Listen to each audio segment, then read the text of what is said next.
Gracias por seguir con nosotros. Son las 8 de la mañana en punto, las 8 en punto.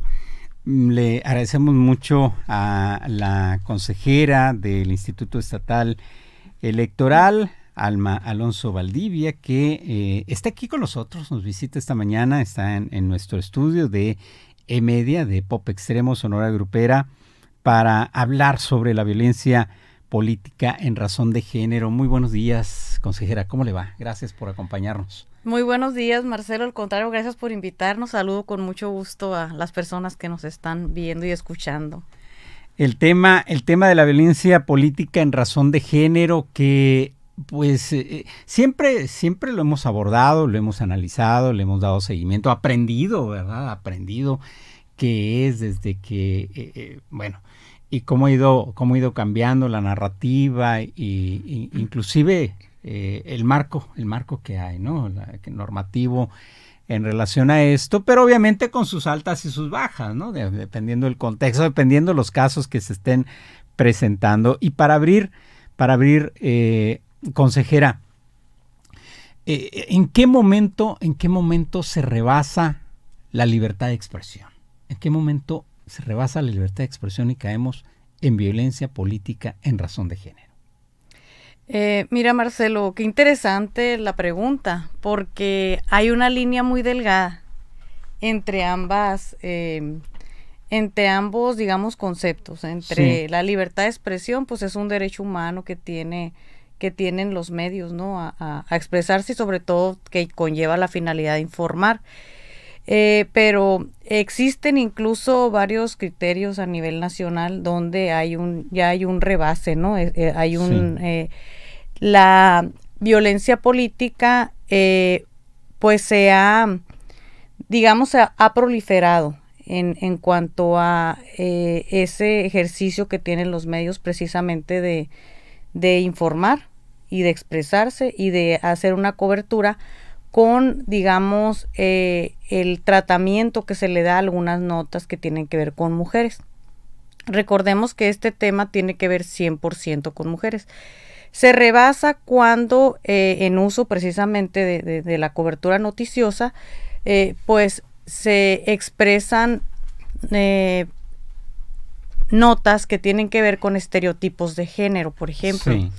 Cuando ubicas a las mujeres en un ámbito privado y las notas están pues plagadas de estereotipos que tienen que ver con cosificación de las mujeres, con estereotipos de rol sexual, con estereotipos de sumisión, es cuando en los criterios ya establecidos por los tribunales se ha establecido que esos tweets, esas notas, ubican a las mujeres en el plano privado y las denigran por no sacar, digamos, sus atributos para el ejercicio del cargo o para la política en el ámbito público. Es ahí cuando es un ejemplo que te pongo de lo más común que ha sucedido. Sí.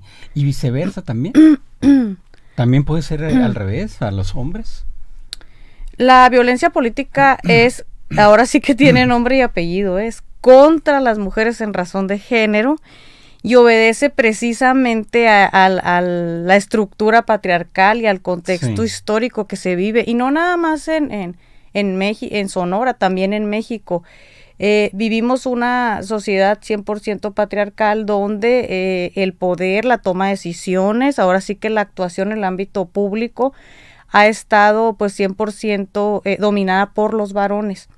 Y no es que sea algo, digamos, malo, es algo que así sucedió. Entonces, cuando las mujeres salimos a la vida pública, a la toma de decisiones, a ocupar esos espacios pues que han sido digamos, ocupados por varones, empieza una resistencia de más, mira, sí hay violencia política de mujeres hacia mujeres, pero es más un porcentaje más alto de hombres hacia mujeres, y se explica de esa manera, porque se llegan a ocupar espacios que eran para hombres. Entonces, no podemos estar hablando de una violencia política en razones de género en contra de los hombres. No puede ser viceversa, porque el concepto, la normatividad todas las conductas que descansan en el marco jurídico que tenemos a raíz de la reforma de mayo de 2020 en Sonora y también a nivel nacional del 13 de abril de 2020, digamos, la motivación o el espíritu del legislador es proteger precisamente a las mujeres, porque a lo largo de la historia pues hemos sufrido discriminación, hemos tenido menos oportunidades de ocupar cargos públicos, pero además a partir de, fíjate, de 2014 que se estableció el principio de paridad de género en el artículo 41 de la Constitución, y que después pues fue más progresivo el 2019, porque el principio de paridad de género establecido desde 2014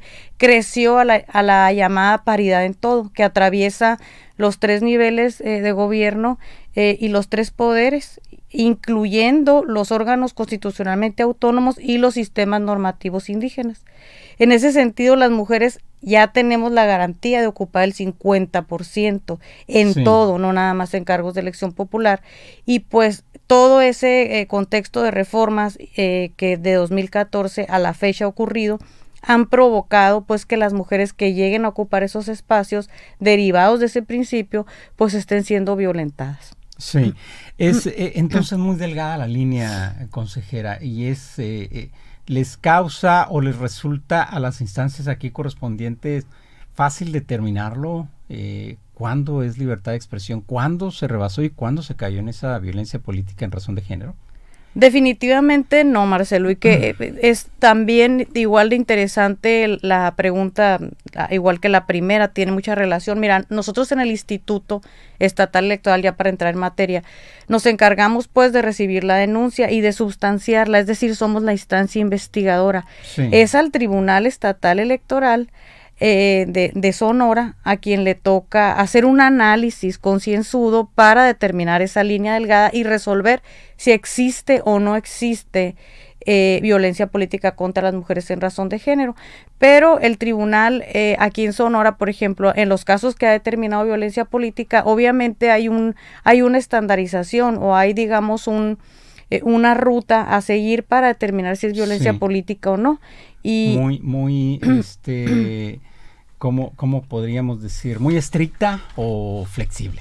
No, sí es 100% estricta. Te comparto que tiene que ver con la jurisprudencia del Tribunal Electoral del Poder Judicial de la Federación, es la jurisprudencia 21 de 2018, donde haz de cuenta que se hace un análisis detallado de los hechos que vienen en la denuncia, obviamente hechos probados, ¿no? Que estén en el expediente probados, y se va haciendo, digamos, como un desmenuzamiento de los elementos que existen en el expediente, uno para determinar si existe una conducta, acción u omisión cometida en contra de una mujer por el hecho de ser mujer, porque tiene que haber un elemento de género, cometida en el ámbito público o privado, cometida por violencia física, sexual, psicológica, etcétera, y el núcleo de la violencia política, que dañe, limite, menoscabe, anule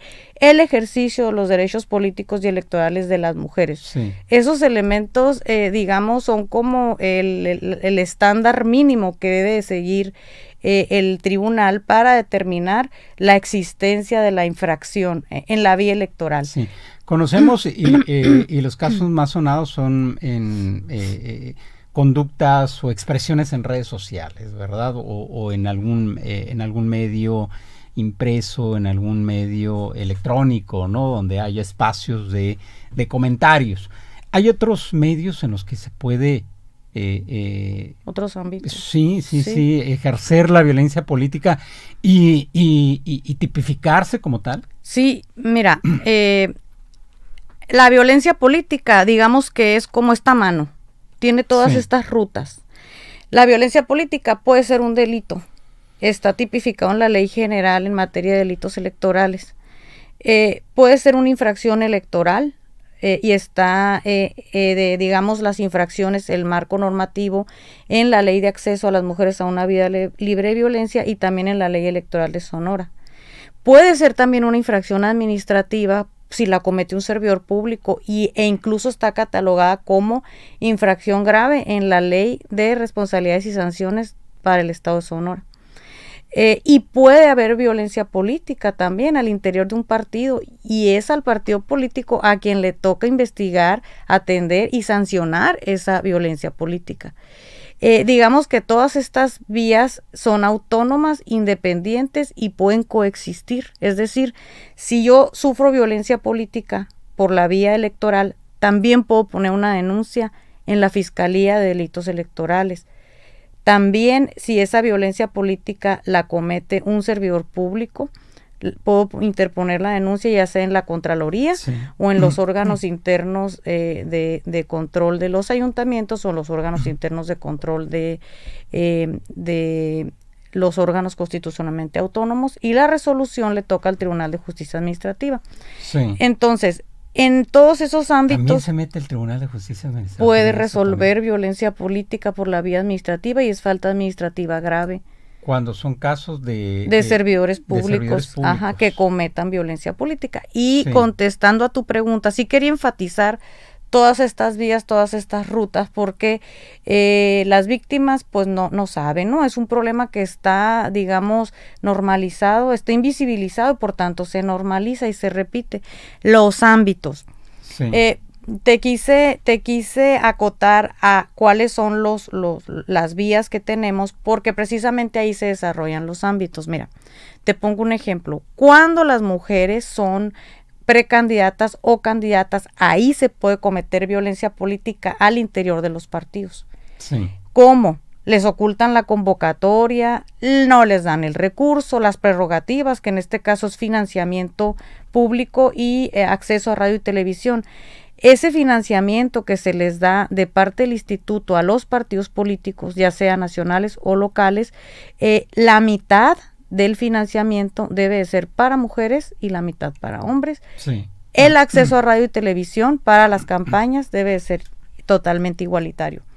Cuando las mujeres son, digamos, precandidatas o candidatas y son violentadas no al interior de los partidos, sino por la ciudadanía, por los medios de comunicación, por un servidor público, también puede conocer el Instituto Estatal Electoral. Y esa es la violencia, digamos, la que más prolifera, ¿no? Porque anda mucho, pues, en las redes, como dices tú, las campañas ahora se manejan más en la vía digital. Cuando las mujeres ejercen el cargo, presidentas municipales, síndicas, regidoras étnicas, diputadas, gobernadoras, también se comete violencia política. Y este otro ámbito, ¿por quién? Por el presidente municipal, por el síndico, por el regidor, también por la ciudadanía.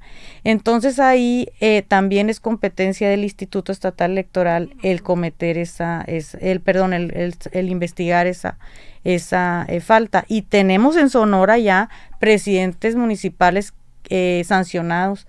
Tenemos, ¿por qué? Porque en el ejercicio del cargo, por ejemplo, de una síndica, de una regidora. Y están en el padrón, hay un padrón, es correcto, están en el padrón.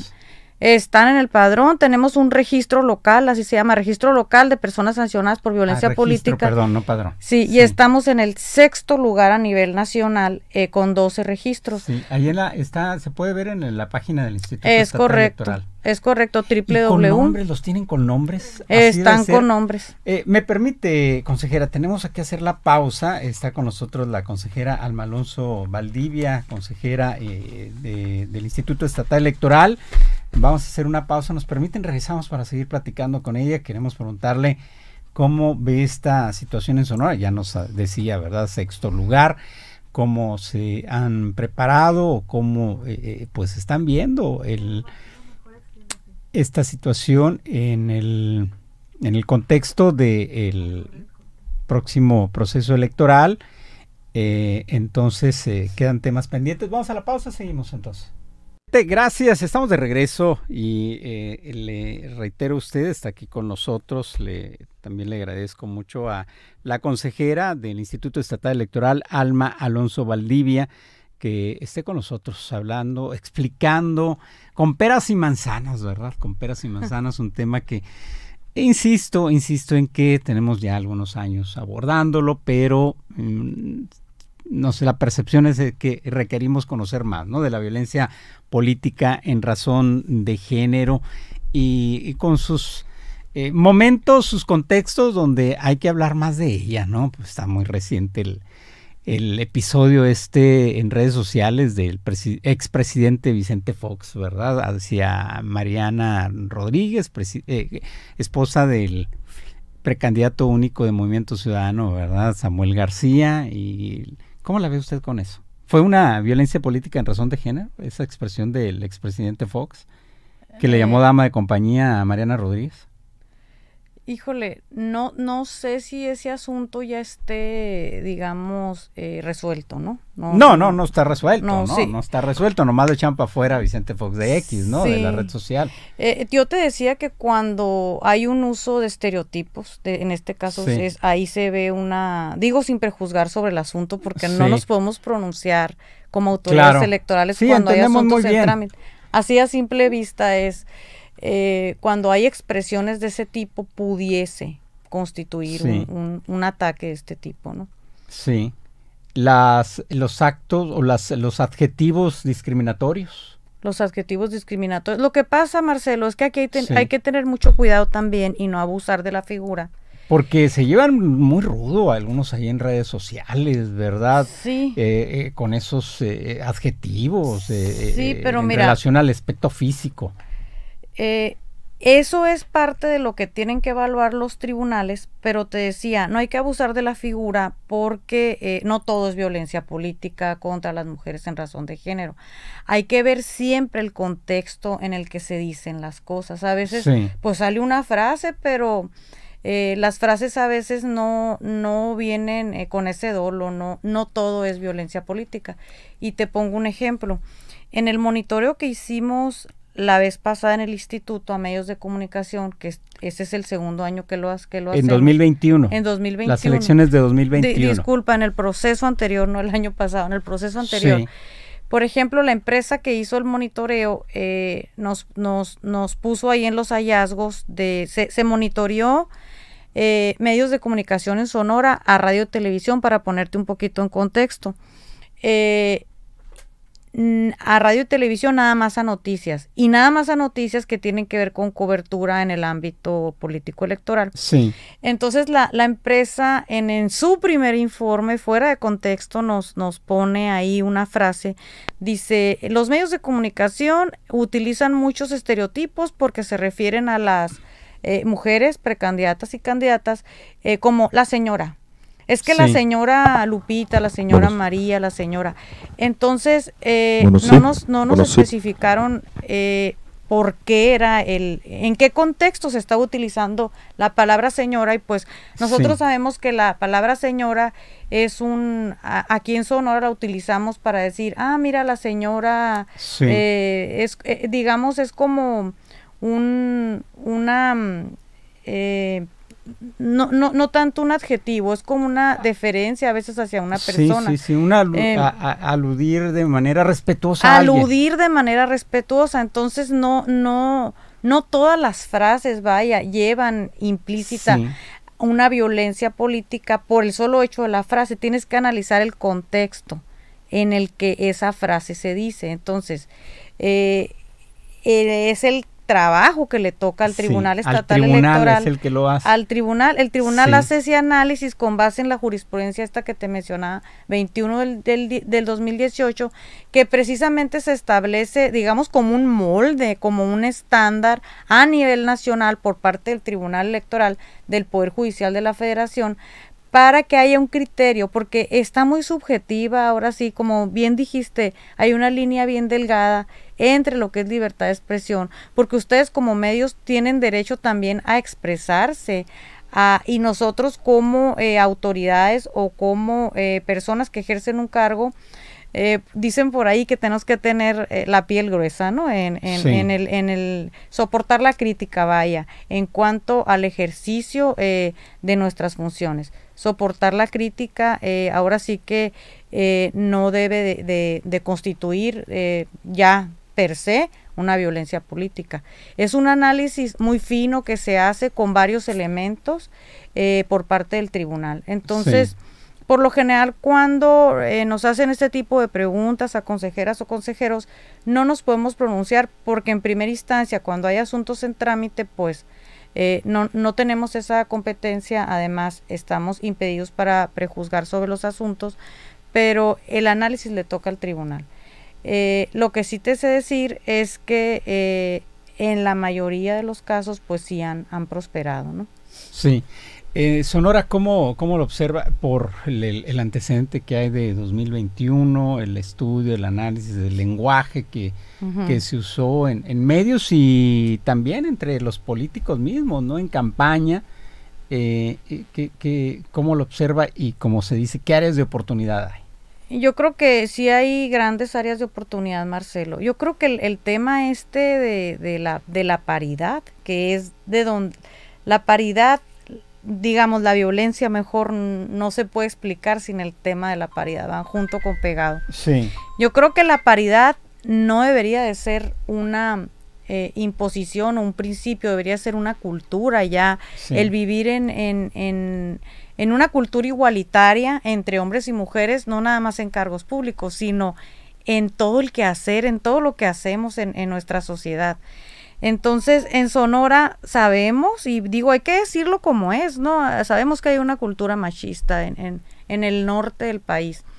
En cuanto a la forma de expresarnos, por ejemplo, una gran área de oportunidad que derivamos nosotros de el monitoreo a medios de comunicación con perspectiva de género, sí. Que por primera vez se hizo en Sonora el 2021, pues era nulo el lenguaje inclusivo. Incluyente. Así es. Inclusive e incluyente, sí. Inclusive. Ajá, era, haz de cuenta, los candidatos, sí. Los señores, era el los, ni siquiera al lenguaje neutro hemos llegado. Estamos candidatos a diputados. Candidatos a diputados. Muy generales. Los ¿no? presidentes municipales. Sí.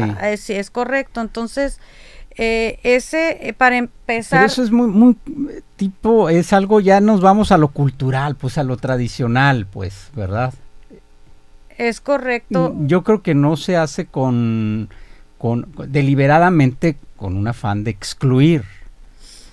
No creo, la verdad, que se haga. Sin embargo, por ejemplo, el INE tiene un manual tú estuviste en el curso ahí de sí. Medios, tiene un manual de este lenguaje, y cuando se llega al punto, pues, de crear un manual, es porque precisamente el lenguaje a veces, no todo el tiempo, como bien lo acabas de decir, pues sí coadyuva, ¿no? A invisibilizar a las sí. Mujeres. El hecho de invisibilizar, pues también no abona a la cultura igualitaria sí. Que tenemos que sembrar. Y yo coincido contigo, efectivamente es una cultura, por eso te decía, el tema de la paridad no debe de permear nada más. Pero que sí hay que cambiar, cumplir. No porque sea... Hay que cambiar la cultura. Esté arraigado, no lo vamos a hacer es correcto. El esfuerzo y llevarlo a cabo, ¿no? De cambiar y adoptar esa inclusión. Sí, el lenguaje creo que es un ingrediente de los muchos en los que estamos trabajando. Pero pues igual creo que va a ser un tema progresivo, que vamos a ir caminando, ¿no? Hacia la forma de expresarnos. Ha habido muchos debates con el lenguaje neutro, el tema después del no binario, todo eso. Sí. Entonces, nosotros seguimos, digamos, ese manual que estableció el INE, el Instituto Nacional Electoral, en nuestros acuerdos, en la manera también de expresarnos, primero en nuestra vida interna en el Instituto Estatal Electoral. Casi todos los instrumentos que construimos ahí, pues ya tienen ese lenguaje inclusivo, porque precisamente entre consejeras y consejeros está la preocupación de trabajar hacia la inclusión, y el lenguaje es un ingrediente de sí. Los muchos que hay que hacer. Bien. Bueno, entonces, pues vaya que si tenemos un reto, ¿no? O como dicen, ¿no? Áreas de oportunidad. Y si nos basamos en este antecedente que tenemos, que yo creo que es muy válido, ¿no? El punto de partida del monitoreo 2021, sí hay que trabajo por hacer en medios de comunicación, en espacios, y bueno, un área también importante, un reto para ustedes, ¿no? Lo de la violencia política en razón de género. Lo privado es un asunto, ¿no? En la violencia política, el meternos en las vidas privadas. Ah, sí, eso es Pero correcto. cuando la gente lo hace, eso privado lo lleva a lo público porque eso ha sido su estrategia, ¿verdad? En cuanto a comunicar, en cuanto a crear una figura, construir una figura, ¿no lo vuelve pues objeto de crítica? ¿No es válido? Cuando eso privado, esa figura lo quiere hacer público, pues, ¿verdad? Pero, discúlpame, no te entendí Sí. la pregunta. ¿La misma persona hace...? Sí, hace público Ajá. porque así en base a eso ha construido una figura, ¿verdad? En sus cosas privadas. Sí, lo que no es válido es que un tercero, si tú lo quieres hacer público, pues es Sí. tu derecho, ¿no? Y tienes razón, es pues parte también hasta de la campaña, ¿no? Sí, El exhibirte, digamos, con tu familia, cuestiones privadas. Lo que no es válido es que un tercero asuma cuestiones privadas tuyas y las exhiba. sí, Eso pudiese constituir violencia, ¿no? El que alguien utilice tus cosas que tú guardas en lo privado para sacarlos a la luz pública y sobre eso violentarte. bien. Bueno, pues vamos a seguir conversando, si nos permite, más adelante, ¿verdad? Con gusto, con Para todo seguirle gusto dando aquí estaremos. seguimiento y por supuesto analizar algunos casos que lleguen y hasta donde la ley se los permita, ¿verdad? Con todo gusto. Gracias Marcelo. a la consejera Alma Alonso Valdivia, consejera del Instituto Estatal Electoral, por habernos acompañado. Las 8:30, vamos a la pausa, ya volvemos.